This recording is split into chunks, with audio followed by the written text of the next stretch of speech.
Hello friends, my name is Aaron Prosser. I'm the rector here at St. Peter's Anglican Church in Uniontown, Pennsylvania. Thank you so much for joining me for a few minutes as we continue our journey through the Gospel of St. Matthew. Today we're picking up in chapter 2, verse 19 and reading to the end of the chapter in verse 23.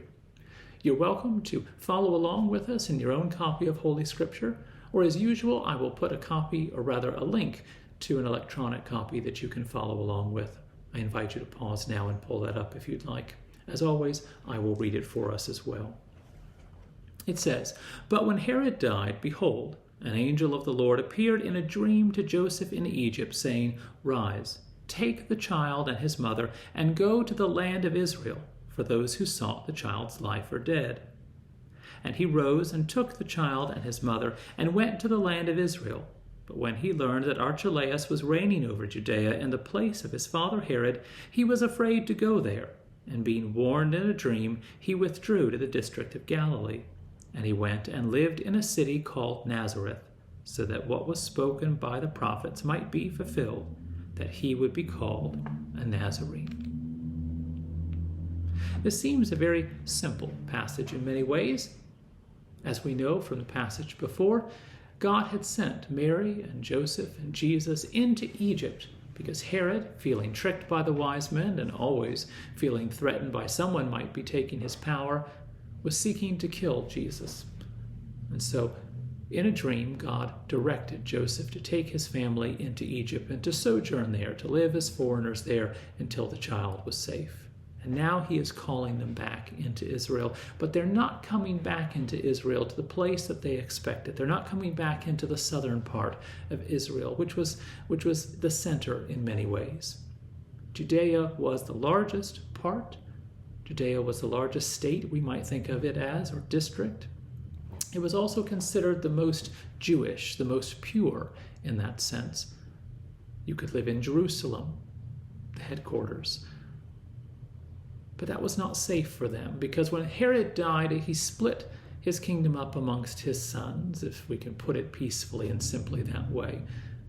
And Archelaus was reigning over that region, and Archelaus was known to be just like his father, power-hungry, paranoid, and cruel. And it was not safe for Jesus to live there. It was not safe for the Holy Family to live there, and so they were sent north. They were sent north to Nazareth, to a small city in the region called Galilee, or it's sometimes called Galilee of the Nations. And that gives us an indication there of what type of region it is. Oh, it's a prosperous region, mainly because there are so many trade routes reaching between that. The main roads go through Galilee, but it's also a region of mixed people. It's not just Jews living there. It's not primarily just a Jewish region, although it's within Israel. It's a backwater place.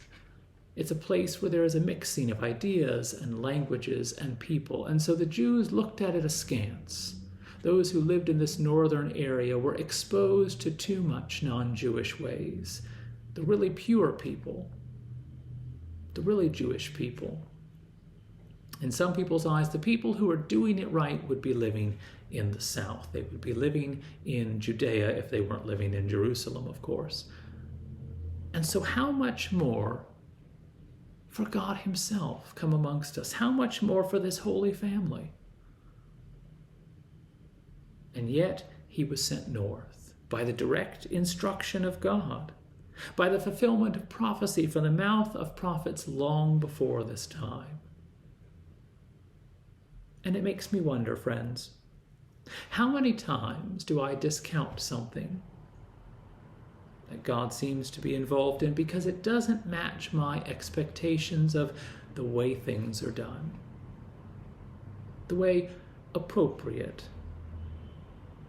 authorized God movements begin or conduct themselves. And I'm not speaking here of obvious sins. When God says something is wrong, it's wrong. And we're not talking about that. We're not talking about changing Holy Scripture and changing God's clear word so that it matches our own whims. That's not what we're discussing here today. But how many of my opinions, of my ideas, of the things that I was raised with, have I elevated to God's own words? such as proper people live in X. Proper people speak like X. The people who do God's work look like X, or have a history that resembles mine or one of my heroes. How often do I discount the work of God because it just doesn't fit my own expectations, because I expect God to check in with me, or to work cleanly from A to Z in one simple step, and yet we see throughout Scripture this same pattern, that God rarely seems to move in straight lines. He doesn't go from A to Z in one single step. He goes from A to B to C to D. I'm singing the alphabet song in my head. Moving around our own sinful choices, moving around other people's choices, moving around obstacles that he could remove with so much as a word, but doesn't. And because of that, so many, myself included, often write them off.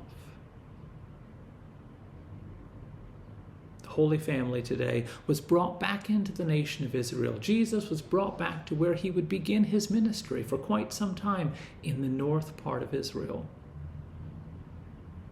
Because of the political breakup of Herod's kingdom. It doesn't sound like the sort of thing that would determine God's plans.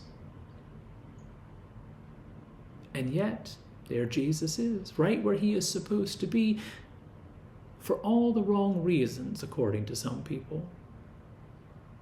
But the question is, are we going to accept what Jesus is doing? Are we going to accept his ministry, which begins in the next chapter? Or are we going to push him away because he doesn't look right? Because his adopted hometown of Nazareth it's too far from the center of the world, according to people at that time, because it just doesn't sit well with us. Friends, I know how often to my shame I've done that. May we be open enough to see what God is actually doing, rather than what we would require him to do if he checked in with us. Thanks be to God, he doesn't often check in with me. Thank you so much for joining me today for these moments. I look forward to seeing you again soon. Be healthy, be well.